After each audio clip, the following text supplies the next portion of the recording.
What's good, y'all? It's Triple Into King here with another video. How are you going? I already said what's good, so I'm great, and you? So we got a video by Sadie Sparkle. Sadie Sparkle. She might say it differently. I don't know. This video is titled "Female Developers Make Everything Ugly." I don't know. I don't want to get too deep on that. So let's see what she mean on that. Let's get into it. Why do they always ruin all the things I like?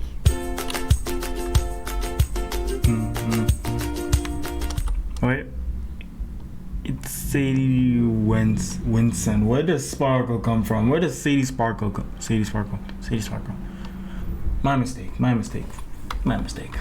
Hi, my name is Sydney. Welcome back to hell. Sydney. And as per usual, before we launch in, today's video is sponsored by Foom. Now, I Foom. think it's pretty well established at this point that society has experienced a major shift in what it considers beautiful and attractive in the last number of years. And no, I'm not just talking about makeup and clothing, I'm also talking about whatever the hell it is that Gen Z is doing. I don't often venture onto their part of the internet, but when I do, this shift in attractiveness is happening all over the place, in media, entertainment, film, and television, but one of the areas that people Some of it is very brain rot. Like, you just be questioning, like, where's humanity going? But what if humanity was always like this, So you just never know. talk about the most is video games. I actually started writing this video with the intention of covering this whole topic in its totality, but I very quickly realized there was a lot to it, so I've broken it up 26 and minutes. consider this video number 1 with video number 2 and maybe more than that coming. I don't know, probably just 1 and 2. That's enough, I think. Now, about a month ago, The Gamer published an article titled "Stop Using Mods to Make Female Characters Prettier." The article explains that after the release of the game Baldur's Gate That's like, that's a double-edged sword right there. It's like saying that stop using mods to fix your game. It's like saying stop using mods to make your game look better. It's like saying stop using mods to get all the guns. Hey, if you stop one mod, you gotta stop the other. That's how it is. 3, several mods were created to make female characters in the game more attractive. Specifically, Lae'zel, or however this is pronounced, and Shadowheart. Lae'zel pronunciation. Right? Help me, internet. Another one. My friend's blood not enough. Who writes these names, bro? The author makes the argument that if people need to make female characters into the perfect woman, then they don't view these characters as a whole, but as commodities.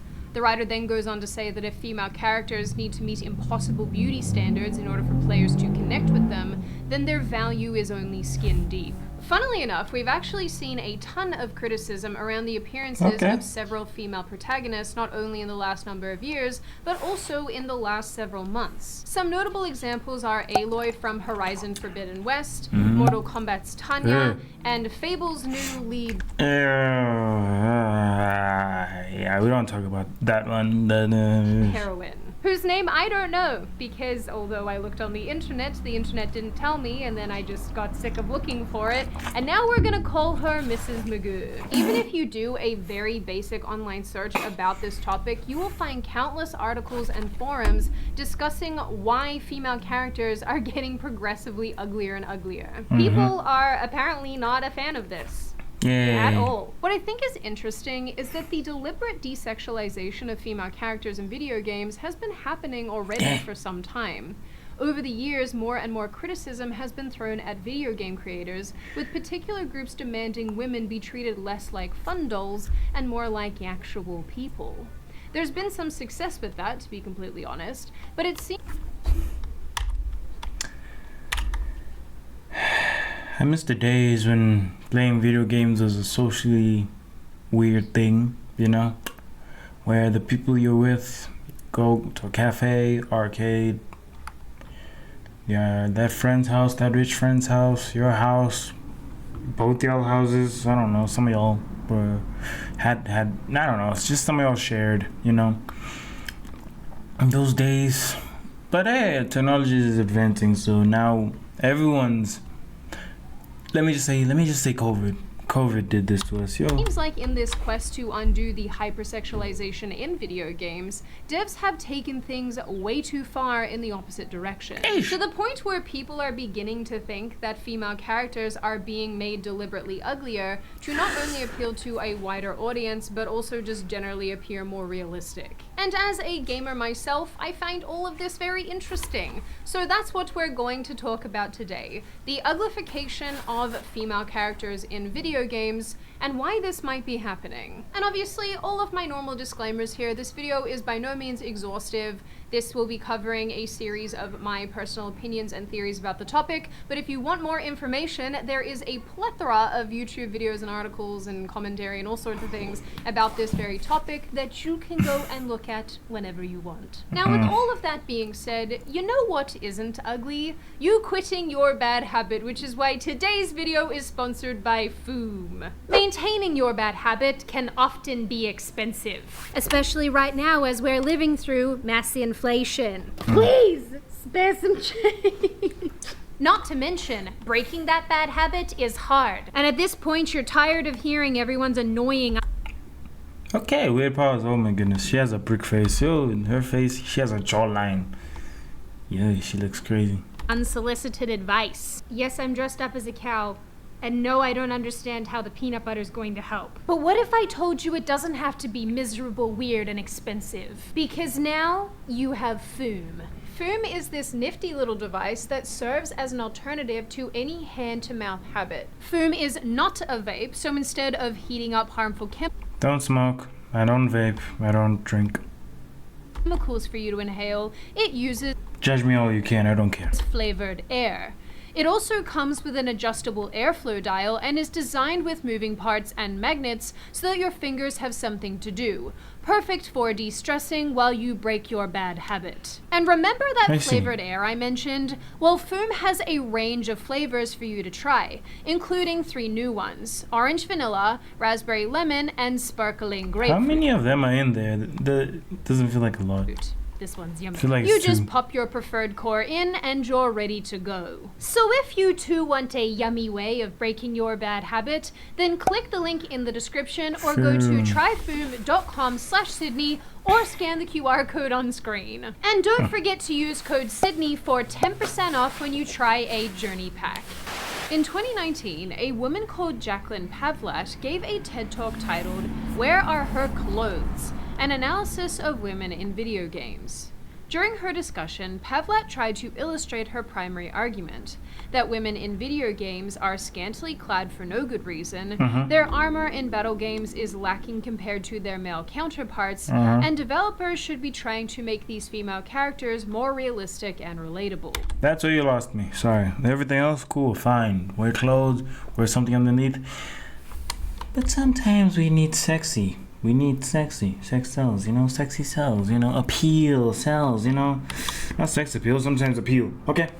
I don't want to make that example. I don't want to make the Stellar Blade example, you know? Some of y'all get mad about that, so let me not go into it. Lara Croft. I don't know if she's going to talk about it. It's video games. Lara Croft. I think, like, back then, especially back then, those horrible graphics, like, we still liked her, bro. Like, if you told us, like, a group of pixels were female, we'd be like, okay, cool, bet, that's fine, cool.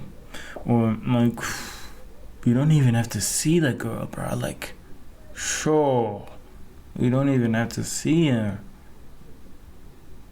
Dude, anything can be an appeal. It's based on human opinions, like a group opinion.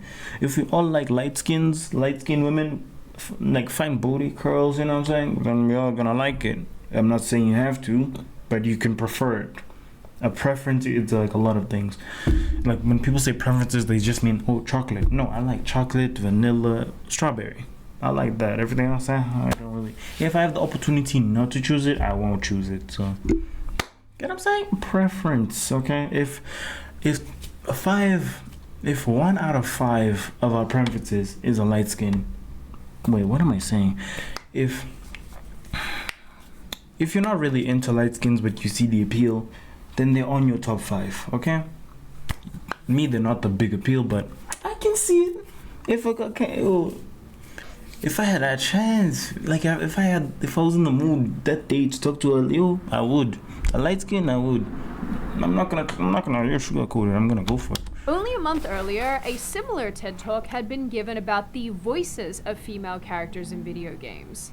The speaker said that she had studied several popular game franchises and determined that the vocalizations of female characters were limited to 3 primary tropes. The victim, where women cry out in pain or sadness, the sexy witch who will kick your butt, and the girly girl who is forced to fight. All of this, she concludes, is not very inspiring, and just like Pavlat in her TED Talk, makes the argument that these tropes are not great for female representation. With some exceptions, these are the main options. And they're, once again, not very inspiring. We have weakness, we have horror, we have sexuality. And that's it. Those are the options for being a female character. And a pain in the ass. Had to add that. I'm sorry, had to. Representation matters. We've heard this a lot, but I'm going to repeat it again. Representation matters. To see and to hear ourselves on screen humanizes us to ourselves, and it humanizes us to others. Funnily enough, these arguments go all the way back to 1996, when the action-adventure game Tomb Raider first hit shelves around the world. It featured gun-wielding protagonist Lara Croft, a female archaeologist tasked with fighting enemies and solving puzzles in her quest to find a precious artifact. The game was a huge... Oh wait, I just made this example. Like she was she was very big back then. Like these are the worst pixels, but they were the best for his time. But dude, from this angle, you could say this is a dude and he's just wearing like something, and we say like, okay, like, bruh, this is your success, marking Lara Croft as one of the most recognizable characters in the gaming world. It also sparked the beginning of the Tomb Raider franchise, giving us more games and films, and of course, plenty of arguing over Lara Croft's overall depiction and sexualization in the original game and those that came after. When Lara Croft first appeared on the scene, she was criticized for her impossibly tiny waist and large breasts. Some users... Hey, you never know. Some women are born with it, some are not. Hey, just live with it, man. You're born with it, some are not. Actually created game patches made for the express purpose of removing her clothes. Past video games... Oh, you mean the secret code of, like, you know... it doesn't really make her undress, it just makes her explode. That was the best prank by the developers. Games in the 1980s and early 90s were not advanced enough to really sexualize characters.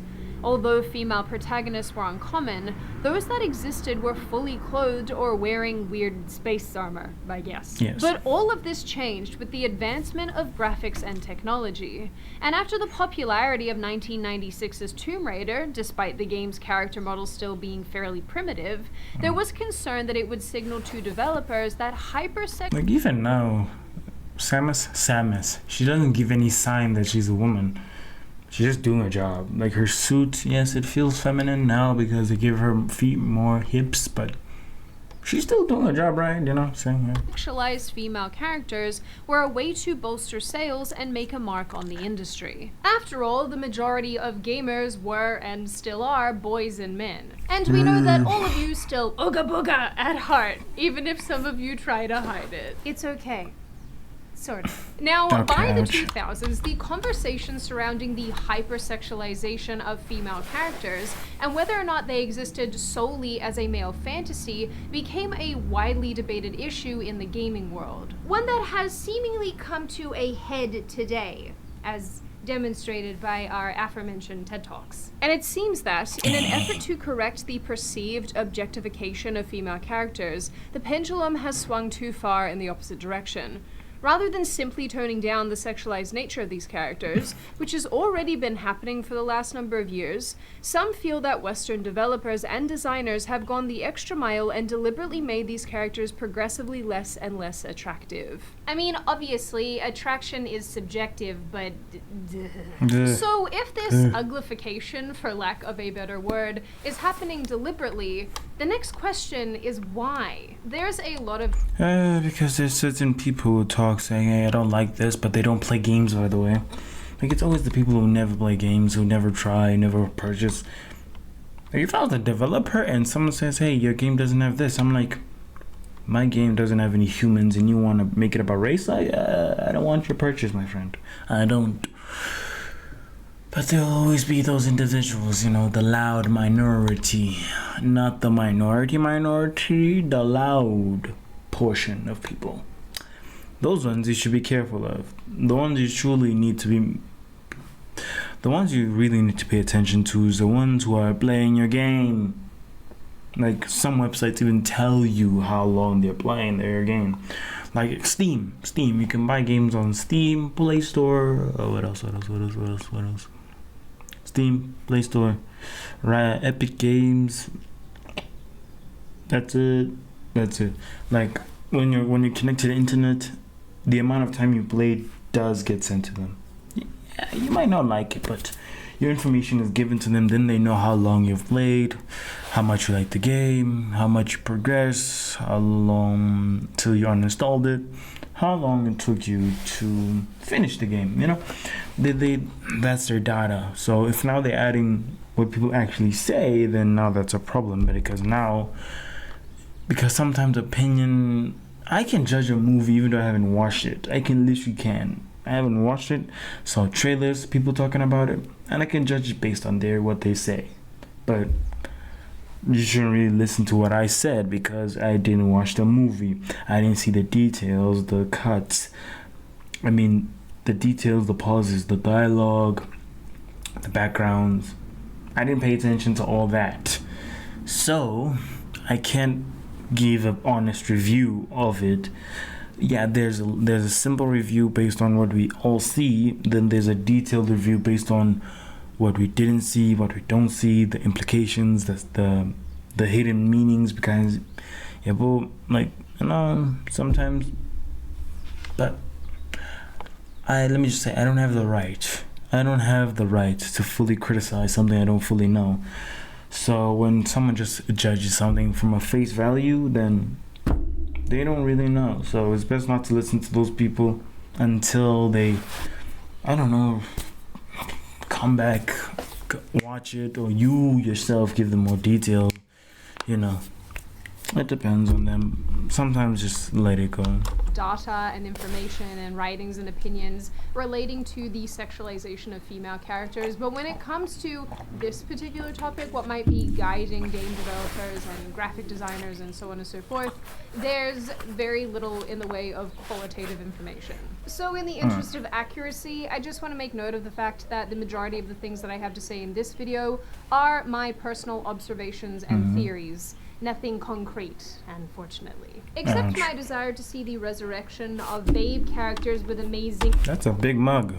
Pause. ...grip strength.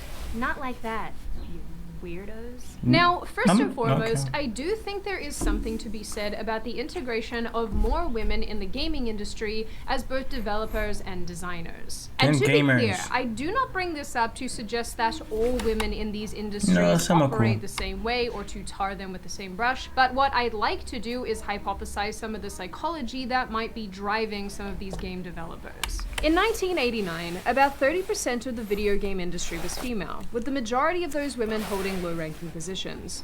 Only 3% were actual developers. Today, this number has jumped to about 30% worldwide, with a further 8% saying they're non-binary or two-spirit or trans, which is honestly just like, case closed. This answers everything. But the sex of developers alone does little to explain why they might be giving us unappealing female characters. After all, we have to assume that women would likely want to see other attractive women, right? Wrong! Some women do not want that, and some men pretend not to want that. This is why we can't have nice things. Yes. It's worth remembering that we are all a product of our time. Female developers in the 80s and 90s were not only a completely different generation, being baby boomers and Gen Xers, but they also grew up largely with different technology and different messaging around attractiveness and beauty. Games were so basic at the time that, like I mentioned, there really wasn't a lot of room to sexualize anything. There were some significant limitations on what could and couldn't be produced, and likely what people were prepared to produce. Today's developers are millennials and Gen Z. Generations who were exposed to the body shaming of the 2000s that deemed women like Jessica Simpson, Tyra Banks, and America Ferrera fat. That's fat? That's fat? That's fat. That's fat. That's fat. That's fat. Then I'm overweight. Then I'm overweight. Yo. Women were subjected to fairly Oh wait, it's women's standards. I'm average. Then my sister's overweight. specific representations of what was attractive and what was not.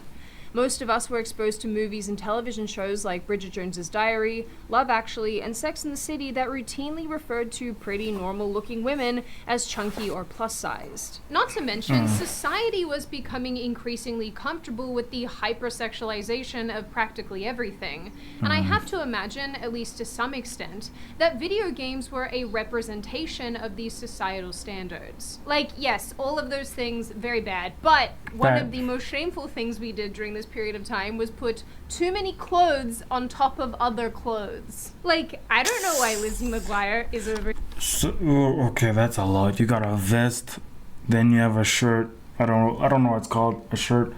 Then your friend next to you, Asian friend, is wearing a long sleeve, a vest thingy. Yo, that's too much. And then this guy in the background, this person in the background, this guy in the middle. Like he has a t-shirt, a white shirt, a jacket, a red jacket. That's too much.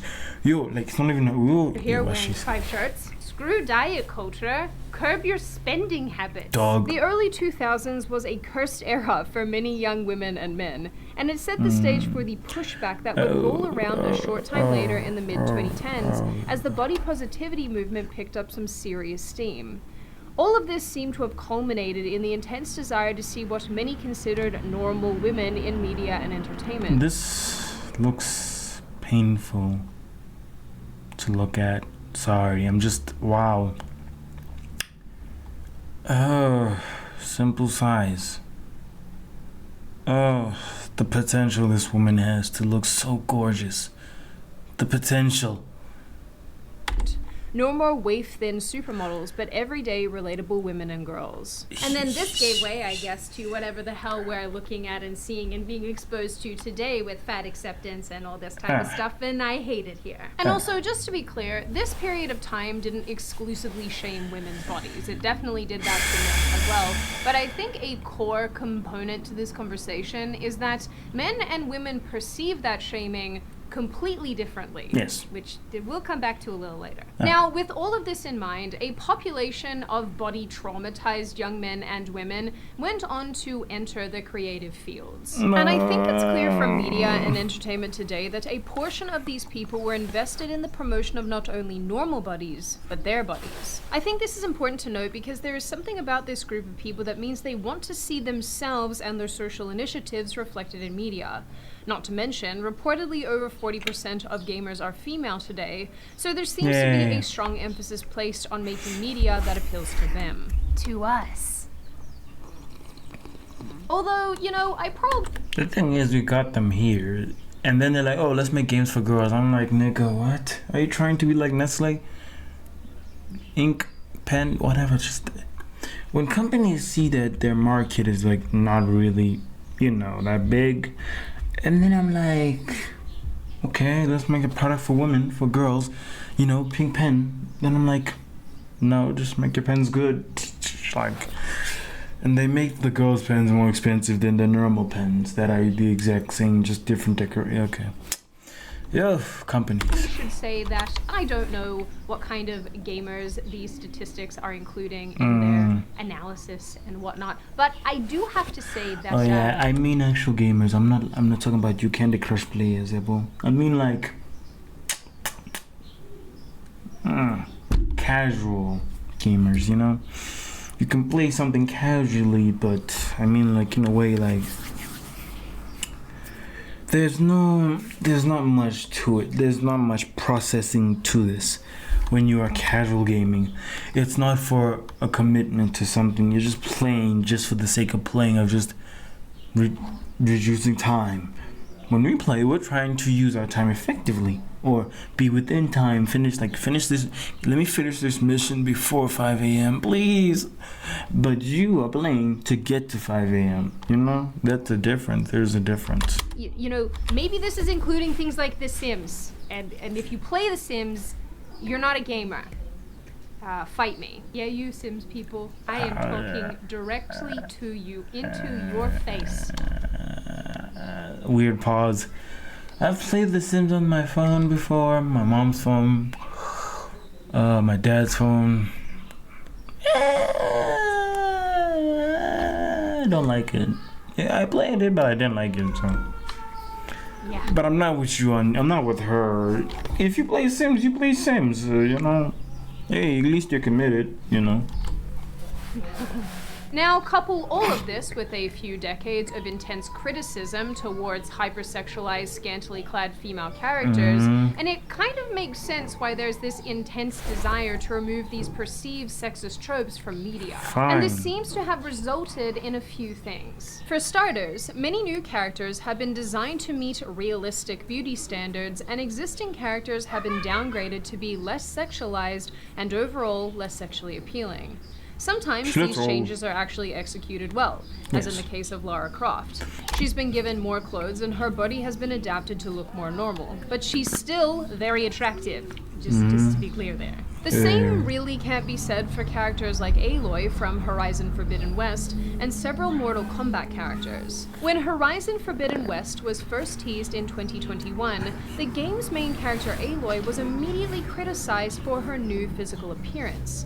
Many people felt that she looked overall... Oh, this is too realistic for me, but not really too realistic. Dang, man, this, like, bruh, yo. appealing. And personally, having played both Horizon games, this is an assessment that I agree with, although I would say that, like, no one in those games is particularly attractive. But it's hard to put a finger on why that is exactly. In an attempt to defend her new appearance, the usual suspects jumped in to argue that makeup doesn't exist in a post-apocalyptic world, she lives in a hot climate, which is why she's blotchy, and even that she's eating more food now, that she's beaten the machines in the first game. I'm not kidding. That is a real thing that people have said, and I don't know what I'm doing here anymore. Regardless, it's clear that someone made a decision to change her appearance when there was no meaningful reason to do so, and honestly, not enough time had passed in the game world between games 1 and 2. It had been about 6 months. I don't know why. Some people can gain weight in like 3 months. Why she looks so different. They also gave her a single same-sex love interest in the game's DLC, and that makes me think that maybe they made her ugly on purpose so that she could be a Where's the lie? Sydney! Okay, wow. You can't have hot lesbians? Like, you can't? No, okay. No. Please! Mortal Kombat 1 also experienced similar treatment. The recent release of the game's trailer sparked a tremendous amount of criticism with relation to several characters, most notably Tanya. And the criticism came from two fronts. One, it was noted that Tanya's previous appearance had been scrapped. Her otherworldly features that made her quite beautiful were gone, and she looks nothing like her earlier depictions. And two, the actress on which she is based is very beautiful, and the two now look nothing alike.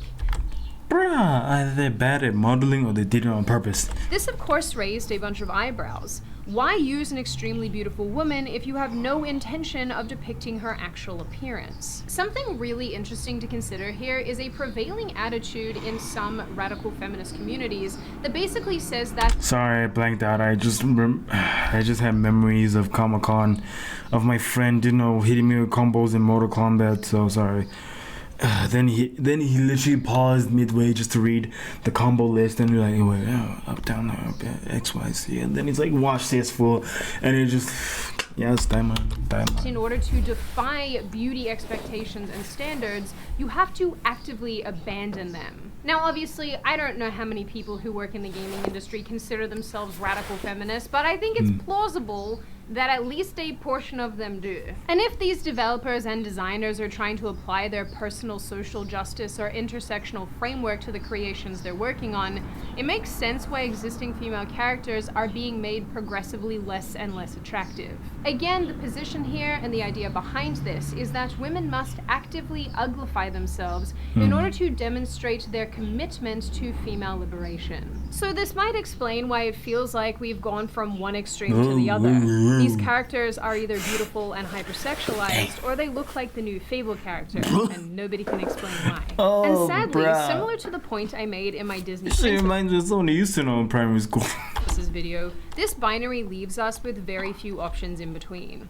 Alongside this is the idea that a woman can simultaneously be beautiful and strong, or feminine and independent, and that underscores the subtext that surrounds this debate. A female character, a woman, can't be strong and powerful while also subscribing to standards that are viewed as oppressive. You guys might think that I am lying about this as an ideology. Oh no, there's so many people like this. Even on the other side, there's so many males who are like this.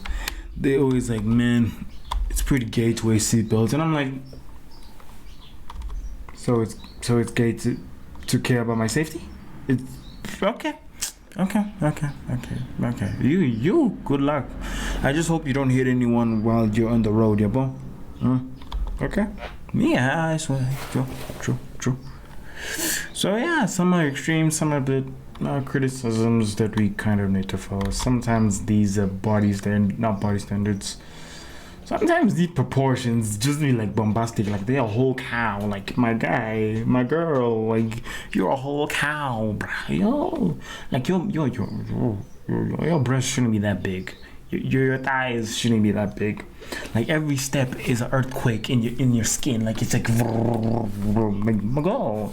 Oh, like a feminist once told me to my face that wearing high heels is a tool of the patriarchy. I was like, lady, I'm 5'11". If I wear high heels and then stand in a room full of average-sized men, I am the patriarchy. Anyway, This was an attitude. And it's mostly women, rich women who popularized all these things women are wearing now, you know? So you can't fully blame us, you know, yeah. That I came into contact with again and again while researching for this video. The need for realism and the inability to suspend disbelief when it comes to hot, skilled, badass female characters. I think it's fair to say that both men and women approach and perceive realism and fantasy very differently. Yes. While I was researching for this video, I listened to several female speakers and read countless articles and studies that mention the same thing over and over again. Women want to see realistic depictions of female characters. One 2021 article stated, female players are constantly fed unrealistic body proportions, outfits, and armor. It can be difficult to become truly immersed in a video game world where you don't feel respected or welcome. Most of these articles focus specifically on female characters, and there isn't much mention when it comes to men, despite the fact that male characters are still subject to the same standards when it comes to unrealistic body proportions and outfits. Even the article I referenced at the beginning of this video admits that this double standard exists, acknowledging that mods exist across plenty of games that make men shirtless. I guess that men don't really care about that because I'm like 98. Nah, take off your shirt, bro. Pause. It's kind of cool, you know, like killing a monster, then you're shirtless, like, and then you light a cigar. I need a beer. That'd be just cool. Just ensure that most men enjoy seeing other men shirtless. I go to the gym too, guys. I see whose muscles you're checking out, and it's typically not us. At least I'm coming after everyone equally. Another writer, again in 2021, also expressed sadness around the attractiveness of female characters, writing, "We should be saddened every time controversies over the relative attractiveness of female characters arise. We saw how out of hand things got last year in reaction to The Last of Us Part 2 having female protagonists who didn't have typically feminine bodies. The reality is that women, and more broadly people, come in every shape and size, and they are under no obligation to beautify themselves to appease strangers. We deserve the option to consume media that reflects that. This writer is referencing controversy surrounding The Last of Us Part 2's character Abby, who is muscular and probably not one that a lot of people would consider feminine. Abby did produce a lot of negative feedback, but this likely could be attributed more to the fact that The Last of Us Part 2 did an enormous disservice to the first game, made her character kill another beloved character, and then force players to play as her for the rest of the story. Okay. So with that said, while Abby is not stereotypically attractive, people disliked her for a host of additional reasons. And as far as real representations go, I think it's fair to say here that your average woman absolutely doesn't look like this. It's not to say that a designer can't create an Abby-like character because so few women like this exist out in the world, but if the point is to represent normal body types, even this isn't normal. And I suppose that's part of the issue with the representation of females in I think I've seen a woman in the military, a white woman in the military car. She stepped out, she was like this. She was like, yo, bro. It's possible for those type of features, but you don't have to put it to my face, bro. You don't want me to keep telling you that, you know, manly stuff, man, I don't know what to say. Manly men. You don't need to go there. We're still not being given normal women. And to be fair, how could we possibly? Nothing about gaming is realistic or normal. And don't get me wrong, this isn't a bad thing. The ability to play as a highly skilled, extremely attractive person is part of the enjoyment of these games. For some, it offers a level of escapism. Things don't always have to be realistic or make sense. And for whatever reason, devs and designers seem to find this rationale perfectly acceptable. Sorry, I'm listening, but I'm looking at this dialogue. I'm just reminded, like, dude, God of War had to kill this guy. He was trying, yo. When it comes to male characters, many of whom are also sexualized, unclothed, and extremely unrealistic as far as their bodies and appearances go. Even male players themselves are fine with this, given that these characters are potentially a fantasy of what men want to be. Strong, often handsome, armed to the teeth, and skilled in all sorts of combat situations. They are something to aspire to, and therefore, the user experience is more enjoyable. Dude, this guy literally punched a boulder to lava. He's on the lava floor. He's punching a giant burning boulder, hot boulder. Like this is so unrealistic, but we were meshing X the whole way. Because these are characters that men can actually emulate.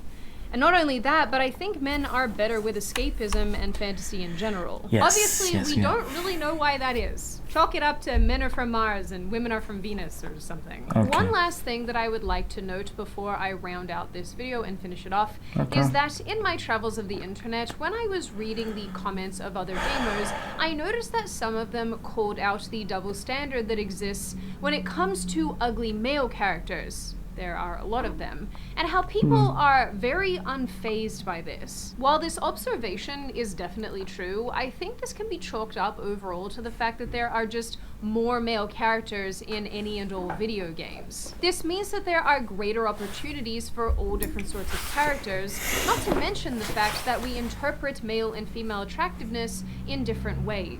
So given the fact that we have so few female protagonists, when one is made ugly, whether she existed previously or is a new creation, we notice. We can't help but notice. With that said too, I don't deny that this means that there is a lack of range for these female characters. But I am probably not the woman to ask because personally I am totally fine with playing as very attractive gaming characters who are just really good at climbing walls. I like the badass boss babes. I think they're pretty great, and unlike other entertainment mediums, this is one of the areas where I don't need things to be realistic for— Please, I'm tired. Can I just punch Bowser to the moon and watch him scream my name as he rides away?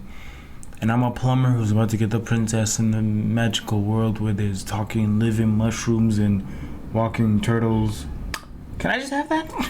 For it to be enjoyable. Finally, while I understand and appreciate the desire to tone down some of the hypersexuality in video tone games, it down. I also don't think that the quest for realism is necessary. And in the end, I think it undermines what makes games so fun and exciting in the first place. our ability to disconnect and experience something that we don't get in our everyday lives. Now, before I open the floor to all of you, this is just a reminder to check out Foom using the link in the description or scanning the QR code on screen. Okay. And they can help you start your habit-breaking journey today. Now, open the floor. Oh, she has a double chin. Wait, can I? No, I don't have a double chin. I just have a thick neck. To all of you, what do you all think? Are video game characters, particularly female ones, actually getting more unattractive? Do you think that this is deliberate? Do you think that it's not happening and people are blowing this way out of proportion? What do you make of some of the criticisms and arguments surrounding this topic, like the Fable heroine or Aloy, or even some of the Mortal Kombat characters? Do you think this matters? Do you think it doesn't matter? Do you think that it's giving us an indication of where we are heading generally as far as entertainment goes? And what do you generally make of this issue overall? As always, if you have made it this far in the video, congratulations. This was a long one, and I'm certainly glad to have you here. If you are not subscribed to the channel already, I recommend you do so if you want to see more of me and more content like this. Leave a like and a comment because I do read the majority of your comments and I love hearing your feedback. And I will see you pretty people in the next video. Cool. I bet. And it restarted. Cool. No, pause. Whew, yeah, that was a video by Cindy. I forgot her name. It's gonna be in the comment section if you want the original link to the original video, okay? Just forget it, I'm not gonna say it. So yeah, that was a game about sexuality, female developers. It wasn't, yeah, I think it's just the title, but the main focus was someone is like just changing all this. Like, bro, we like the game as it is and you're just trying to piss us off, get our attention. I think that's what companies is trying to do, just get our attention. We talk about it, play it. There's gonna be that one person who plays it because we all hate it, you know. Yeah, it's good to be that person sometimes, you know. Everyone says this person sucks, blah, blah, blah. Just go up and talk to that person, okay? But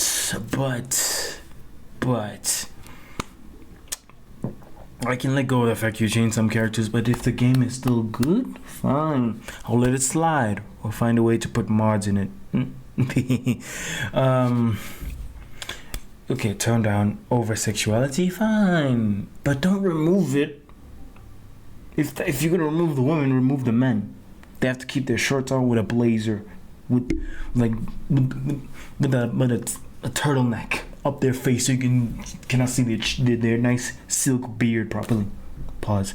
Like it's a two-sided. It's a coin. It's a two-sided coin. You can't have one or the other. Okay. And even if you try, men won't even care that. Okay, men are hot. Cool. Well, it's been Tribulent the King with another video from her. I don't want to say her name. Mrs. Watson. Let me say that. Mrs. Watson. Wow, that feels weird. Another video from Mrs. Watson. This is my first or my second. I'm not sure. I'll catch you on the next time. Like and subscribe for more videos. Peace.